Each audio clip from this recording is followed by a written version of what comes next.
नमस्कार दोस्तों, आप सोचते होंगे कि इस समय हम लाइव क्यों आए। तो सवाल ये है कि पृथला विधानसभा क्षेत्र में अब की बार विधायक कौन बनेगा अक्टूबर 2024 के बाद। तो पूर्व विधायक हैं टेकचंद शर्मा हमारे साथ इस समय दावेदारी रखते हैं मजबूत तरीके से, और हर पार्टी इन्हें अपनी तरफ समझती है कि ये हमारे साथ रहेंगे। लेकिन बीजेपी में सबसे कदावर, सबसे प्रबल और संभावित दावेदार हैं टेकचंद शर्मा इस समय।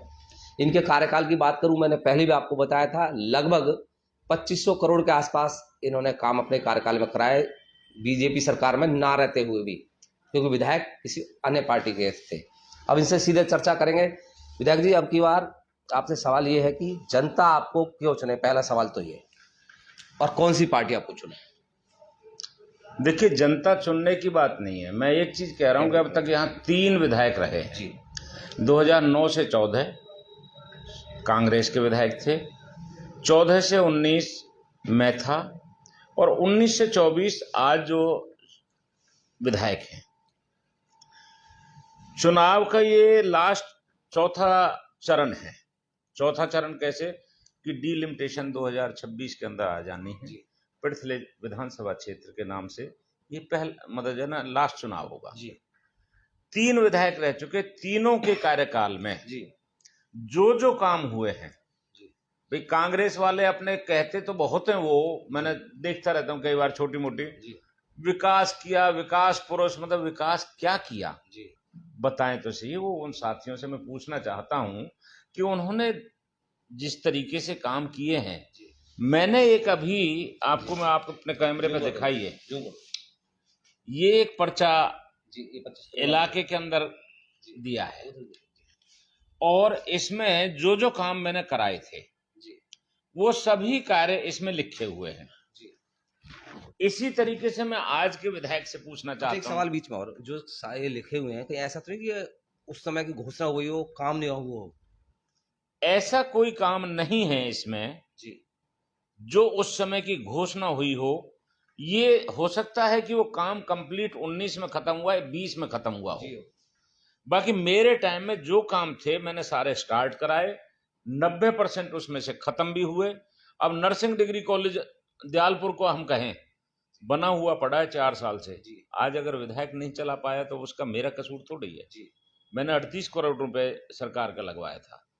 इसी तरीके से ITI थी हमारे मोहना में, सिकरौना में, आपके ये इसमें फतेहपुर बलोच में यूनिवर्सिटी है, स्किल डेवलपमेंट यूनिवर्सिटी हम लाए, इंडिया की पहली यूनिवर्सिटी है, जिसके अंदर अब तक हर साल 4000 के आसपास, 3 से 4000 बच्चे नौकरी प्राइवेट उसमें परमानेंट लगते हैं जी। मेरा कहने का मतलब ये कि मैं कोई यहाँ झूठ बोल करके राजनीति, जो मैंने लिख के दिया है इसको वेरीफाई करो ना लोग। अच्छा, बीच में मैंने आपको रोक दिया था, तीनों विधायकों कार्यकाल पर चर्चा हो रही थी।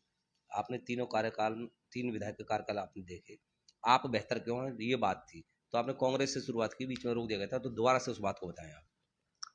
मैं ये बताना चाहता हूं कि जो कांग्रेस के टाइम में जो काम हुए, उन विधायक से महोदय से अनुरोध है कि अपना एक व्हाइट पेपर जिस तरीके से मैंने लिख के दिया है वो पब्लिक में पब्लिश करें। इसी तरीके से जो 19 से 24 जो विधायक हैं वो अपने काम बताएं कि कितनी संस्थाएं वो लेकर के आए, कितने उन्होंने कार्य किए, कितना पैसा पंचायतों में दिया, किस तरीके से उन्होंने आगे डेवलपमेंट किया। सरकार तो 10 साल से भारतीय जनता पार्टी की चली आ रही है। माननीय मनोहर लाल जी का सरकार मुख्यमंत्री थे, अब माननीय सैनी जी मुख्यमंत्री हैं। सरकार तो भारतीय जनता पार्टी की है, और भारतीय जनता पार्टी को मैंने भी समर्थन दिया, भारतीय जनता पार्टी को आज के विधायक ने भी समर्थन दिया। मैं किसी का विरोधी नहीं हूं। देखिए, जनता जनार्दन है, सबको जानती है। खालिस न्यों कह करके कि भाई हमने ये काम कर दिए, विकास पुरुष मतलब फलाने के पोस्टर लगे हुए हैं। अरे भाई, मैं तो ये कहता हूं कोई लिख के तो दो, बताओ तो सही, बहस करो जी। आप उनको कहिए, आपके माध्यम से भी मैं कहना चाहता हूं कि भाई ऐसा है, वो शर्मा जी कह रहे हैं कि तीनों विधायक आमने सामने बैठें, 1 घंटे की डिबेट करें, अगर वो हमसे ज्यादा काम वो करते हैं जी, हम राजनीति छोड़ देंगे। बोलो। अच्छा, इतनी बड़ी बात है? इतनी बड़ी बात कह रहा हूं मैं। अच्छा विधायक जी, एक सवाल और है। आजकल पृथला बड़ा चर्चा में है कई महीनों से। सुबह खिलाफत, दोपहर को समर्थन, शाम को चाय एक साथ। इसका अर्थ क्या है? देखिए, जहाँ तक बात है, नाराजगी होती रहती है। ये हो सकता है किसी अधिकारी से नाराजगी हो, किसी और मुद्दे पर नाराजगी हो, किसी तरीके की नाराजगी है, ये उनका व्यक्तिगत स्वरूप है। अब आप कहेंगे घर परिवार में छोटी मोटी बातें होती है। मैं तो भारतीय जनता पार्टी का एक सिपाही होने के नाते उनसे भी यही कहूंगा कि भारतीय जनता पार्टी के साथ मिल करके रहें, और क्षेत्र में छोटा मोटा कोई वो काम करवा सकते हैं तो जरूर करवाएं। अच्छा, एक सवाल और है। पृथला हमेशा से विपक्ष का विधायक चुनता हुआ आया है कई बार, अब की चिंता ना तो करो। अब की बार सत्ता के साथ जाएगा पृथला या खिलाफत में जाएगा? देखिए, मैं आपको बताना चाहता हूँ, पृथला के अंदर बेशक विपक्ष का मैं विधायक चुना, काम में हरियाणा में दूसरे नंबर की कंस्टिट्यूएंसी थी।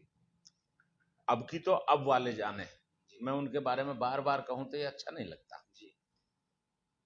अब की बार यहां हर हालत में कमल खिलेगा, भारतीय जनता पार्टी का विधायक होगा, और माननीय नायब सैनी जी के नेतृत्व में तीसरी बार हरियाणा में भारतीय जनता पार्टी की सरकार बनेगी, और पूर्ण रूप से समर्थन के साथ, पूर्ण रूप से मेजॉरिटी के साथ सरकार बनेगी।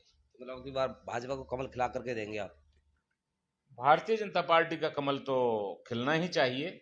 कमल ऐसी चीज है कि जो हमेशा नई नई वो उपलब्धियां होती हैं उसमें, और हम तो चाहते हैं कि कोई भाई कहे हम विकास के नाम पे वोट मांगेंगे। अच्छा विधायक जी, हम कार्यकर्ताओं को एक स्पष्ट संदेश दे दो कि मान लीजिए कोई पिछली बार 2019 की तरह कोई कारण ऐसे बन जाते हैं कि टिकट ना मिल पाए, तो उस पर क्या स्थिति रहेगी टेक्चर शर्मा की?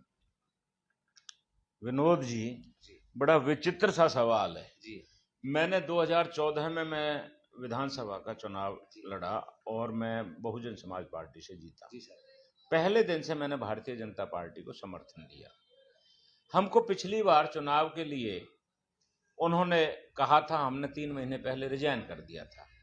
उसके बावजूद, चलो टिकट नहीं मिल पाई, हमने उसके बावजूद भी उनको समर्थन दिया, और जितना हमारे से हो सकता था पूर्ण रूप से उनकी मदद करी, चाहे यहाँ था, चाहे तिगांव विधानसभा क्षेत्र में था।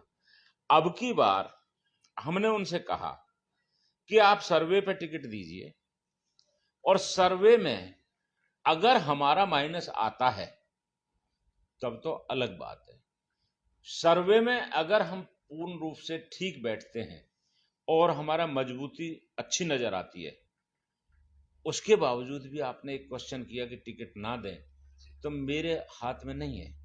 वो मेरे समर्थक देखेंगे, जैसे वो कहेंगे मेरे को वो काम करना पड़ेगा। चलिए, कोई संदेश देना चाहेंगे आप अपने समर्थकों को, भारतीय जनता पार्टी के वरिष्ठ नेताओं को, दोनों को? मैं दोनों से प्रार्थना करना चाहता हूं कि मोदी जी के नेतृत्व में तीसरी बार भारतीय जनता पार्टी की सरकार बनी है, और हमारे नायब सैनी जी एक इतने सच्चे, अच्छे, ईमानदार छवि के नेता हैं। बहुत ही सरल स्वभाव है।